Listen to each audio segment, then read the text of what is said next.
Pebisnis sekaligus konglomerat Surya Darmadi ditetapkan sebagai tersangka dalam 2 kasus korupsi. Surya Darmadi diduga melakukan korupsi senilai total 78 triliun rupiah.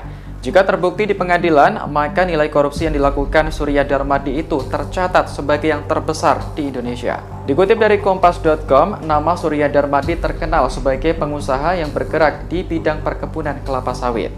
Ia mendirikan perusahaan Darmex Agro di Jakarta pada tahun 1987.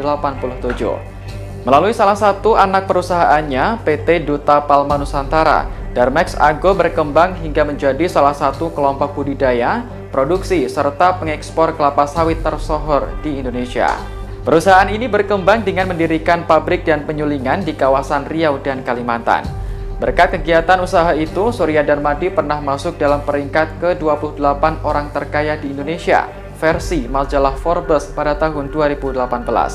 Kala itu, total kekayaan Surya Darmadi mencapai 45 miliar dolar Amerika Serikat. Meski sudah sukses di dunia bisnis, ternyata Surya Darmadi tersandung perkara hukum. Saat ini ada 2 kasus korupsi yang membelitnya. Kasus pertama adalah suap revisi alih fungsi hutan di Provinsi Riau kepada Kementerian Kehutanan pada tahun 2014. Dalam proses penyidikan, Surya Darmadi menyuap mantan Gubernur Riau Anas Mamun sebesar 3 miliar rupiah melalui perantara gulat medali emas Manurung. KPK sempat memeriksa Surya dalam perkara itu dan sudah mencegahnya agar tidak bepergian ke luar negeri. Namun, Surya berhasil lolos dan diduga kabur ke Singapura. KPK pun menetapkan Surya Darmadi sebagai buronan sejak 9 Agustus 2019. Terbaru, Surya Darmadi juga dijerat kasus korupsi oleh Kejaksaan Agung.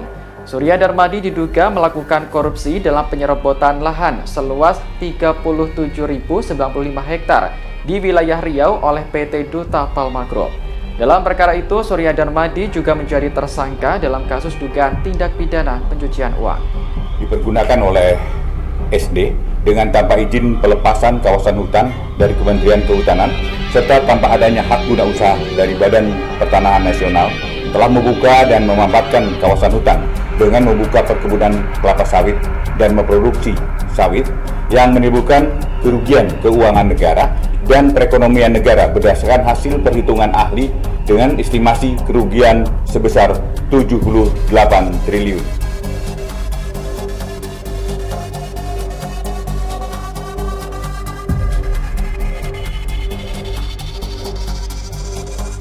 Demikian berita update terkini dan nantikan update berita lainnya hanya di kanal YouTube tribunbanten.com. Jangan lupa subscribe, like, komen, dan share.